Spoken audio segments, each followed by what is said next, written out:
요즘 기차가 너무 좋아졌습니다. 예전에 뭐 새마을호, 무궁화호 기차를 타고 가다 보면은 참 시끄러웠어요. 소음이 많았습니다. 근데 요즘 KTX를 타보면은 실내가 굉장히 조용해요.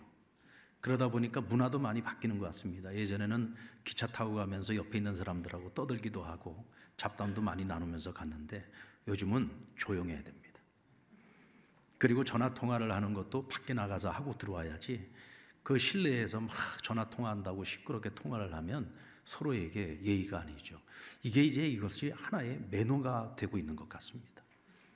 그런데 아직도 가끔 이런 개념 정리가 잘 안 되신 분들이 있어요. 네, 있습니다. 혹시 여러분들이 그러시지는 않았는지. 네. 어떤 분들은 무슨 업무가 그리도 많은지 도착할 때까지 전화통 놓지 않고 계시는 분들도 있고, 어떤 분들은 청력이 안 좋아서인지 얼마나 소리 높여서 떠드는지 모릅니다. 이기주 작가의 글에 보면 이런 에피소드가 나옵니다. 바로 그런 분이 기차를 탔는데 바로 앞자리에 앉았어요. 출발지부터 도착지까지 쉬지 않고 통화를 합니다. 그런데 얼마나 소리를 크게 내서 전화 통화를 하는지 내가 듣기 싫어도 그가 하는 통화의 내용을 들을 수밖에 없었다는 거예요. 근데 통화 중에 갑자기 막 화를 내면서 이러더랍니다. 그 친구는 말이야, 남을 배려할 줄을 몰라. 지금 자기가 기차 안에서 남들을 배려하지 않으면서, 그 누군지는 모르겠지만 아무튼 그 친구가 남 배려할 줄 모른다고 막 언성을 높이는 거예요.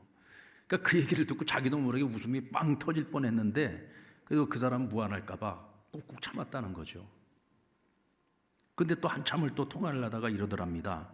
난 말이지 똑같은 말 되풀이하는 거 진짜 싫어해. 그러면서 또 반복하더랍니다. 난 말이야 진짜 말 되풀이하는 거 진짜 싫어해. 아니 지금 말 되풀이하는 거 싫다고 말하면서 왜 반복을 하고 있냐고요. 그래서 이번에도 또 들으면서 빵 터질 뻔하는데 그 웃음을 참느라고 자기가 힘들었다, 뭐 이런 글이었습니다. 참 시극적인 얘기 아닙니까 여러분? 이제 그만큼 자기 자신을 모른다는 거죠. 자기 자신을 돌아보지 않는다는 거죠. 내가 다른 사람을 배려하지 않으면서 남 배려하지 않는 사람에 대해서 탓을 하고, 내가 지금 반복하고 있으면서 나는 절대로 반복하지 않는다고 말한다는 것은 그만큼 내가 나 자신을 모른다는 얘기예요.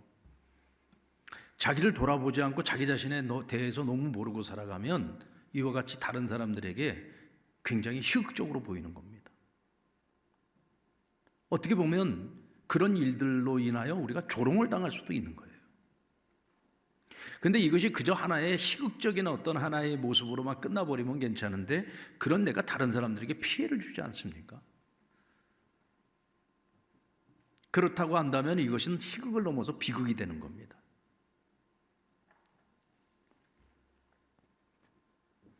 희곡 배우인 찰리 채플린은 이런 말을 했습니다. 모든 세상사는 멀리서 보면 희극인데 가까이서 보면 비극이라는 거예요. 어떤 면에서 보면 희극과 비극은 여러분 동전의 양면과 같습니다.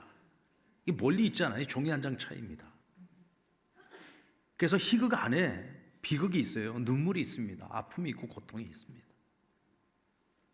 그 우리 그리스도인의 삶은 어떤 삶이어야 될까 생각을 해보면 희극도 아니고 비극도 아니죠. 우리는 하나님이 주시는 기쁨이 있어야지 되고, 하나님이 주는 평안을 누려야지 되고, 하나님이 주는 그 축복을 소중히 여기며 그것을 사람들에게 흘려보낼 줄 아는 사람이 돼야 됩니다. 복의 근원인 거죠. 오늘 본문에도 굉장히 괴이하면서도 희극과 비극이 뒤섞여 있는 이야기가 나옵니다.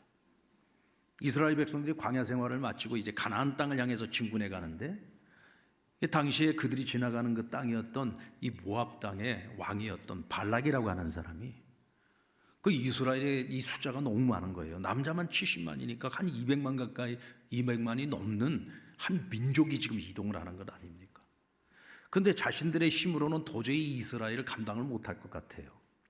그래서 이 사람이 생각을 하는 게 뭐냐면, 당시에 메소포타미아 지역에서 꽤 이름을 알리고 있었던 선지자요 예언자로 불려지는 발람이라고 하는 사람에게 사신을 보냅니다. 그리고 많은 복채를 주어서 보내요. 그리고는 발락 왕이 당신에게 이스라엘을 좀 저주해 줬으면 좋겠다. 그러니 우리 왕에게 가서 우리 왕의 청을 들어달라고 부탁을 합니다. 근데 어쨌든 간에 이 사람은 신을 모시는 사람이에요. 그러니까 이스라엘의 하나님인 여호와께 한번 물어보겠다는 겁니다. 이 일을 해도 되는지 안 해도 되는지. 그래서 물어봤어요. 그랬더니 하나님이 분명하게 자기 뜻을 알려주십니다. 야, 이스라엘 건드리지 마. 저들은 내가 택한 백성이고 내가 복을 준 백성이야. 그러니 저 사신들을 따라가지도 말 것이며 너는 절대로 이스라엘 저주해서는 안 된다라고 하나님이 분명하게 그 뜻을 알려주십니다. 그래서 그들의 청을 거절을 해요. 그런데 발락이 그냥 쉽게 물러날 사람이 아니에요. 이번에는 더 높은 신분의 사신들을 보냅니다. 그리고 많은 복채뿐만이 아니고 내가 너에게 권력도 주겠다고 합니다. 네가 원하는 것이라면 무엇이든지 다 해주겠다는 거예요. 단지 너는 저 이스라엘을 저주만 해다오라고 부탁을 합니다. 그래서 이번에도 여호와 하나님께 내가 물어보겠다. 그리고는 물어봅니다. 그랬더니 하나님께서 이번에는 뭐라고 말씀하시냐면 사신들 따라가.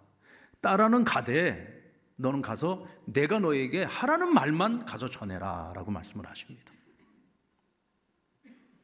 그래서 그가 이제 아이고 잘됐다 그러고는 이제 사신들을 따라서 함께 발락에게로 가는 그 길 가운데에 오늘 이 본문의 사건이 벌어진 거예요.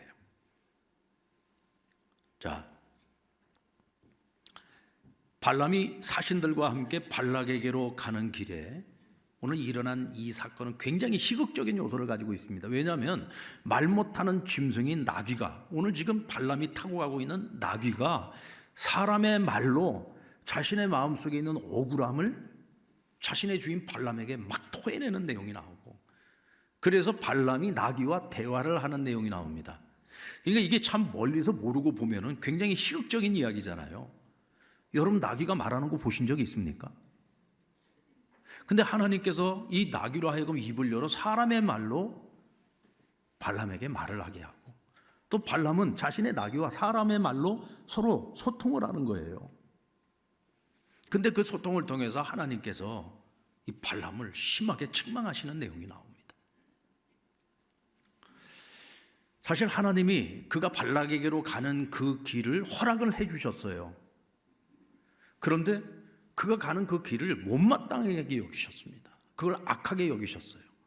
그래서 여호와의 사자를 그 가는 길목에 보내서 칼을 들고 그 자리를 지키게 하신 겁니다. 근데 발람을 태우고 가던 나귀가 하나님이 영안을 열어줘 가지고요, 그 여호와의 사자가 보이는 거예요. 그 칼을 들고 있는데 아마 불칼을 들고 있었던 것 같아요. 무시무시한 칼을 들고 있었던 것 같습니다. 그러니까 그 모습을 보고는 깜짝 놀란 나귀가 밭으로 뛰어들었어요.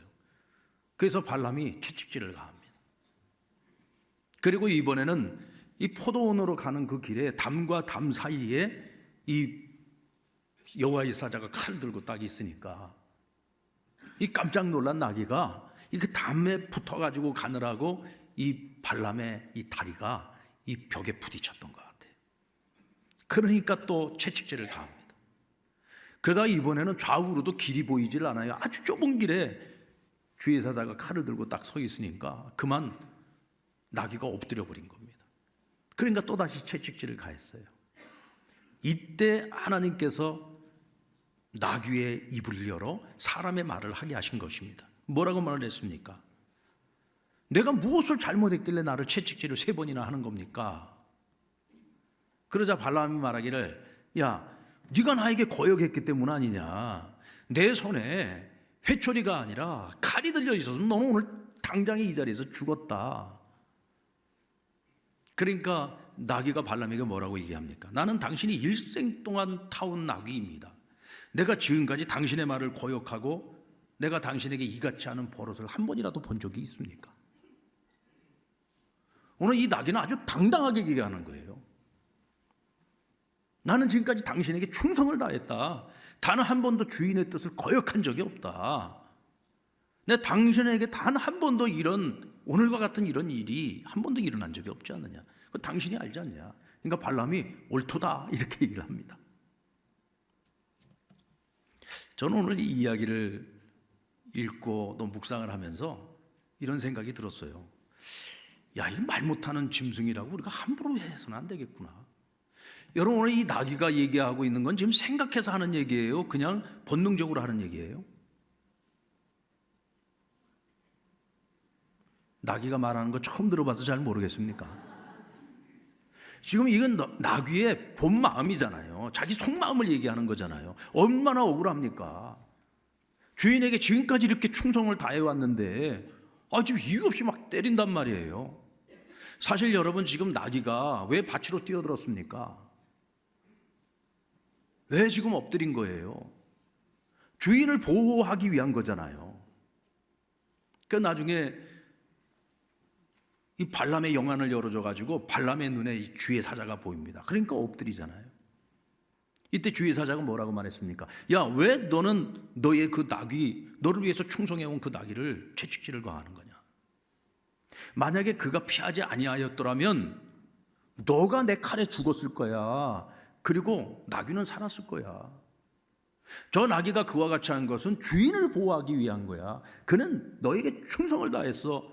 어리석고 악한 너로 인하여 지금 모든 일이 벌어졌는데 왜 너는 너 자신을 바라보지 못하고 아무 죄도 없는 나귀를 채찍질을 하느냐는 거죠.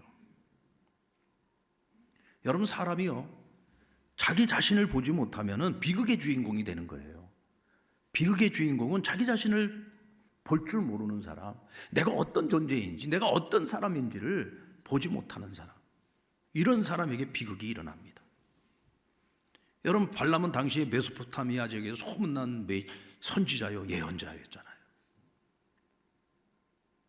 발람의 청을 처음 들었을 때 그가 여호와께 물어보겠다고 한 것은 그가 여호와 하나님을 섬기는 선지자였느냐 예언자였느냐? 저는 그건 아니라고 생각합니다. 이 사람은 신을 섬기는 사람이에요. 어떤 신을 섬기는지는 정확하게 모르겠어요. 그러나 신을 섬기는 사람이에요. 그러니까 이스라엘도 신을 섬기는 나라잖아요. 그런데 이스라엘이 섬기는 신이 누구예요? 여호와 하나님이죠. 그러니까 이 사람은 적어도 영적인 질서를 아는 사람입니다. 그러니까 이스라엘의 하나님께 그 이스라엘 백성들을 저주해도 되겠는지 안 되겠는지 그걸 물어봐야 된다는 거예요. 내가 잘못 저주했다간 잘못하면 그 저주가 나에게로 돌아올 수 있다는 것을 이 사람은 알고 있어요. 그래서 하나님께 묻지 않았습니까? 근데 하나님께서는 분명한 답을 주셨어요. 야, 내 백성 건드리지 마, 저주하지 마.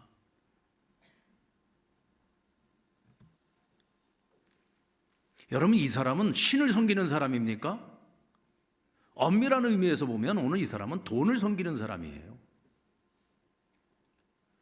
오늘 이 사람은 신을 두려워하는 사람이 아니라 돈을 더 무서워하고 돈을 더 두려워하는 사람이에요.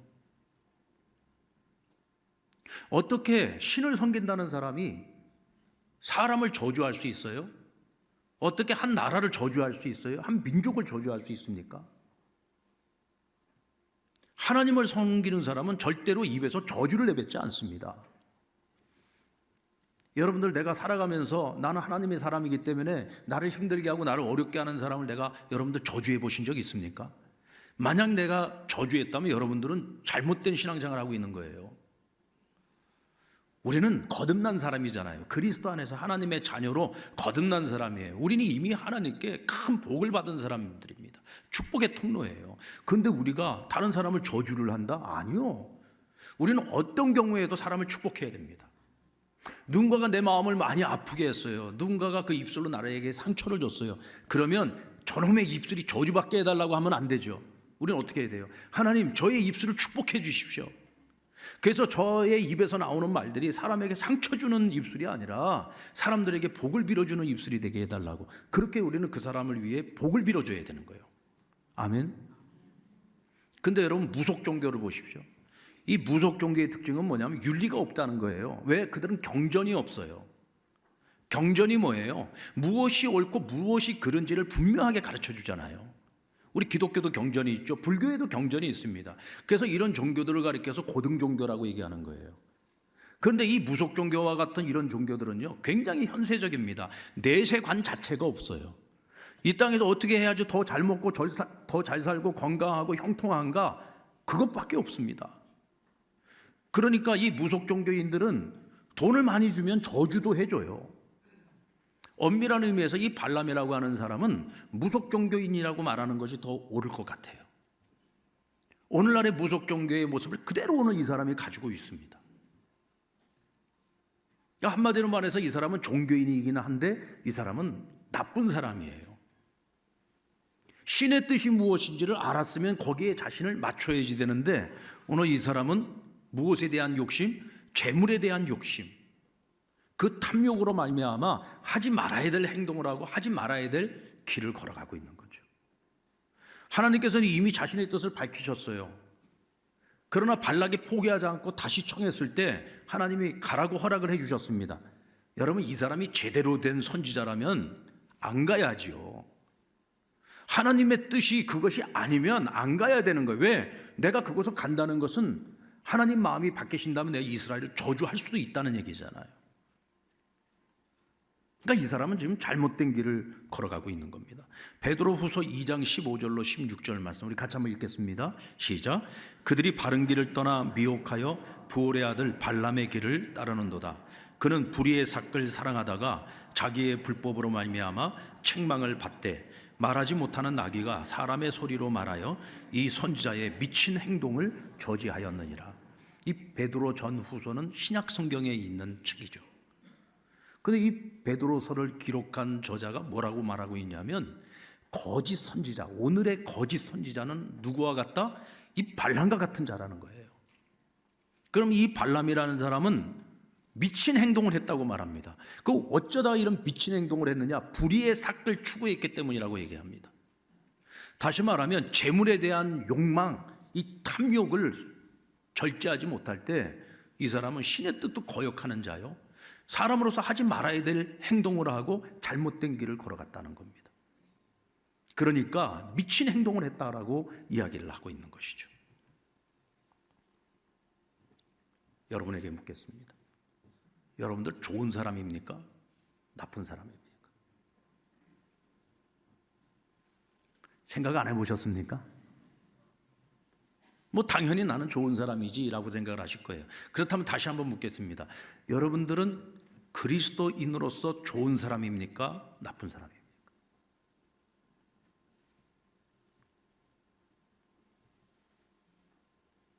혹시 내 양심에 꺼리낌이 있는 행동을 하면서도 이런저런 핑계로 포장을 하면서 살고 있지는 않은가?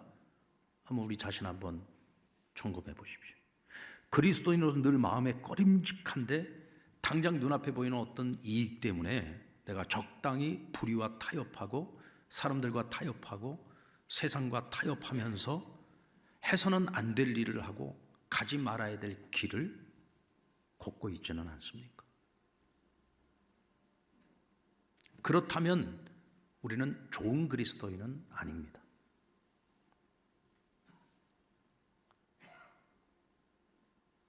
저는 오늘 이 발람의 교훈을 통해서 한번 우리 자신이 좋은 그리스도인인가 우리 자신을 한번 돌아볼 수 있는 선한 기회가 되었으면 좋겠습니다. 여러분, 우리가 예수 잘 믿어야 되지 않겠습니까? 예수를 잘 믿어야 우리가 좋은 그리스도인이 되는 거죠. 만약 우리가 그리스도인으로 살아가는데도 불구하고 우리가 세상 속에서 좋은 모습을 보이지 못하면은요, 우리의 모습 자체가 희극입니다. 세상 사람들이 우리를 보면서 뭐라고 얘기하겠습니까? 너희는 항상 옳은 것을 이야기하면서 왜 너희의 살아가는 모습은 그릇된 모습으로 살아가냐? 이거야말로 정말 희극 아니냐? 이거야말로 정말 웃기는 거 아니야? 그러면서 여러분, 이 땅의 교회와 성도들의 삶을 조롱하고 비판하지 않겠습니까? 만약 이 땅의 교회가 그런 모습으로 살아가고 있다면, 오늘 우리가 세상 속에 그런 모습으로 살아가고 있다면 그건 정말 우리에게 비극이잖아요. 뿐만 아니라 우리로 인해서 우리와 함께 사는 사람들이 하나님의 사랑과 은혜를 경험하지 못하고 오히려 하나님과 멀어지게 된다면 그것보다 더 큰 비극이 어디 있겠습니까? 오늘 이 이야기에 등장하는 인물 가운데 모압 왕 발락이라고 하는 사람은 발람과 같이 어리석고 미련한 또 한 사람의 비극의 주인공이죠. 자, 이 사람은 발람을 통해서 이스라엘의 하나님 여호와의 뜻이 무엇인지를 정확하게 들었어요. 하나님의 뜻이 무엇인지를 정확하게 알았습니다. 그러면 그 뜻에 내가 맞춰야지 됩니까? 아니면 내 생각에 하나님의 뜻을 바꾸려고 해야 됩니까? 어느 게 맞아요? 여러분, 사람이 하나님의 마음을 바꿀 수 있어요? 그것도 한 나라를 저주하는 일을 가지고서 하나님의 마음을 내가 바꿀 수 있겠느냐고요. 그렇다면 내가 해야 하는 선택과 결정은 어떤 것이 가장 바람직하고 옳은 것입니까? 한번 따라해 볼까요? 내가 바뀌어야 됩니다. 내가 바뀌어야 되는 거예요. 그럼 어떻게 해야지 돼요? 이스라엘은 하나님이 사랑한 하나님 복 주신 민족이야. 그럼 어떻게 해야 돼요? 그들하고 친하게 지내야 되는 거죠. 그들하고 화친을 하기 위해서 정책을 펼쳐야 되는 거고, 이를 위해서 노력해야 되는 겁니다. 이게 한 나라를 책임지고 있는 지도자의 역할이에요. 지도자 한 사람이 잘못된 판단을 가지고 잘못된 결정을 내리게 되면 나라가 망하는 길로 가는 거잖아요. 결국은 여러분, 모압 왕 발락의 이 잘못된 선택, 끝까지 고집을 꺾지 않고 끝까지 잘못된 선택과 잘못된 길을 걸어갔을 때 나중에 어떤 결과가 주어집니까? 그와 함께 했던 미디안의 5명의 왕들이 전부 죽임을 당합니다. 그리고 이스라엘을 저주해달라고 했는데 하나님께서는 그 발람의 입술로 이스라엘을 오히려 축복하게 했잖아요. 근데 나중에 그 발람도 하나님께서 결국은 처단시키십니다. 오늘 이 발락이라고 하는 이 한 사람이 진리가 무엇인지를 알아요. 하나님의 뜻이 무엇인지를 알아요. 그러면 그 뜻 앞에서 내가 변화되면 돼요. 근데 내가 변하지 않으니까 그와 함께하고 있는 모든 사람들이 다 비극을 겪게 되는 겁니다. 발람이라는 사람도 보십시오. 이 사람은 하나님의 뜻이 무엇인지를 알 뿐만 아니라 자기 입술로 이스라엘을 저주하려고 하는데 하나님이 그 입술로 오히려 이스라엘 3번이나 축복하게 하셨어요. 이건 남이 경험하는 것을 내가 간접 경험을 한 게 아니라 내가 직접 경험을 했잖아요. 하나님 살아계신 하나님이시구나. 저 하나님, 전능하신 하나님이 이스라엘을 정말 무척 사랑하시는구나. 얼마나 사랑하시면은 저주하려는 입술로 저들을 축복하게 하시느냐. 이걸 내가 직접 경험을 했어요. 여러분 같으면 어떻게 하시겠어요? 그럼 하나님의 뜻을 따라야지. 하나님 앞에서 회개하고 뜻을 돌이켜서 바르게 살아가야죠. 오늘 이 사람에겐 기회가 없었던 게 아닙니다. 기회가 여러 차례 있었습니다. 그런데 이 사람은 끝까지 변화되지 않습니다. 그래서 나중에 민수기 31장 16절에 보면 이런 말씀이 나옵니다. 우리 같이 한번 읽어봅시다. 시작. 보라, 이들이 발람의 꾀를 따라 이스라엘 자손을 부올의 사건에서 여호와 앞에 범죄하게 하여 여호와의 회중 가운데에 연병이 일어나게 하였느니라. 이건 여러분 바알 부올 사건을 이야기하는 거예요. 저주하려고 했는데 축복을 하게 됐어요. 그 이제는 어떻게 해야 되나 고민을 하고 있는데 발람이 꾀를 냅니다. 야, 이스라엘 남자들을 꼬셔야 되겠다. 그래서 모압 여인들, 아름다운 여인들을 보내가지고 유혹을 합니다. 그래서 이 이스라엘 남자들이 모압 여인들에게 홀딱 넘어가요. 그냥 넘어가기만 한 것이 아니라 그들과 음행을 저지르고 그들이 섬기는 바알 부올 신에게 제사를 드립니다. 하나님 분노하시죠. 그래서 이스라엘 남자들 24,000명이 연병으로 죽습니다. 그런데 이 모든 것이 누구의 꾀 때문이에요? 발람의 꾀 때문이었다. 아까도 말씀드린 것처럼 발람은 하나님이 어떤 분이신지를 알아요. 자기가 직접 체험했어요. 그런데도 변하지 않아요. 어떻게든 이스라엘 멸망시키려고 꾀를 냈는데 그 꾀가 또 제대로 적중을 했어요. 그 바람에 이스라엘 남자 24,000명이 죽임을 당한 겁니다. 결국 하나님이 그 죄를 물어서 발람도 죽이신 겁니다.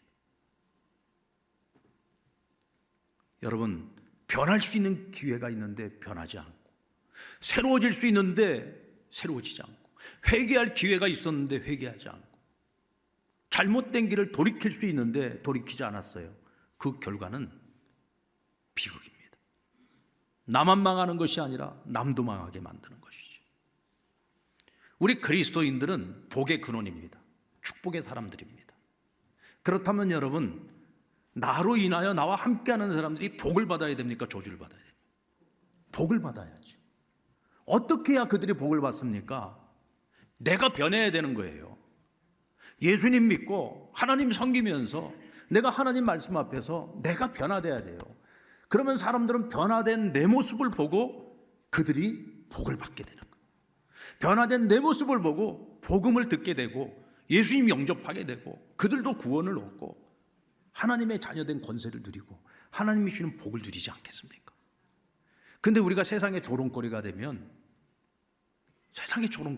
우리는 복의 존재가 아니라 오히려 사람들에게 걸림돌이 되고 장애물이 되는 거예요. 하나님 우리에게 그 책임을 묻지 않겠습니까? 너네들이 네 멋대로 살아서 말씀대로 살지 않았기 때문에 오히려 내 주변에 있는 사람들이 전부 재앙을 당하고 어려움을 당하게 하지 않았느냐. 우리 그리스도인들은 하나님께 그런 평가를 받으면 안 됩니다. 오늘 이 이야기의 결국 마지막 하이라이트는요, 하나님께서 이스라엘을 축복하신 사건입니다. 발락은 자신의 제물로 큰 제단을 만들었습니다.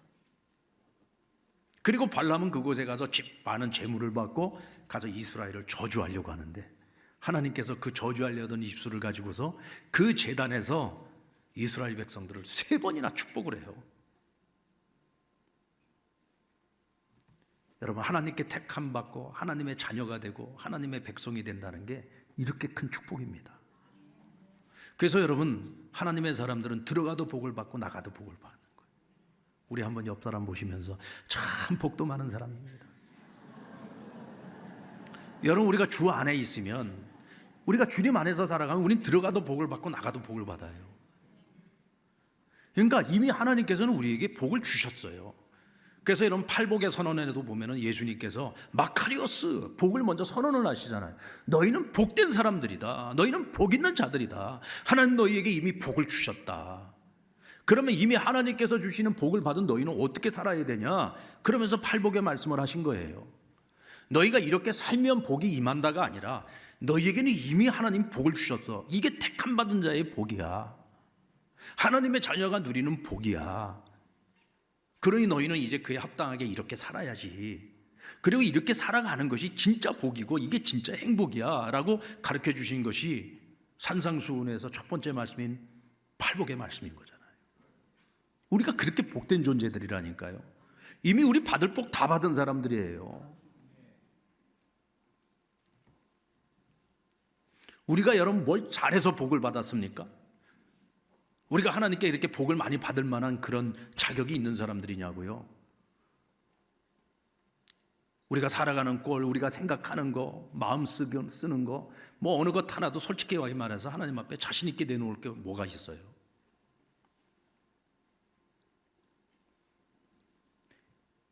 부모는 자녀에게 한없이 모든 것을 베풀죠. 자녀가 뭐 자격이 돼서 베푸는 겁니까?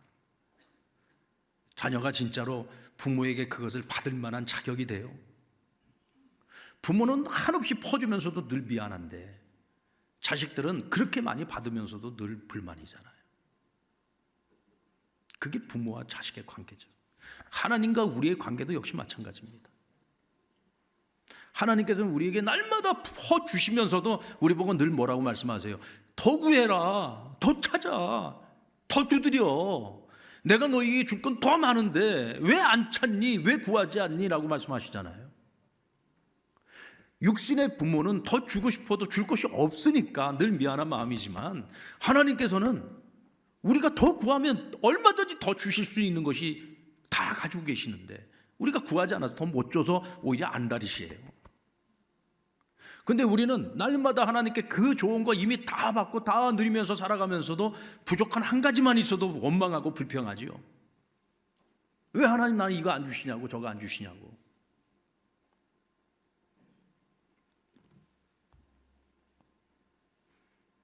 여러분, 우리 하나님 그런 하나님이세요.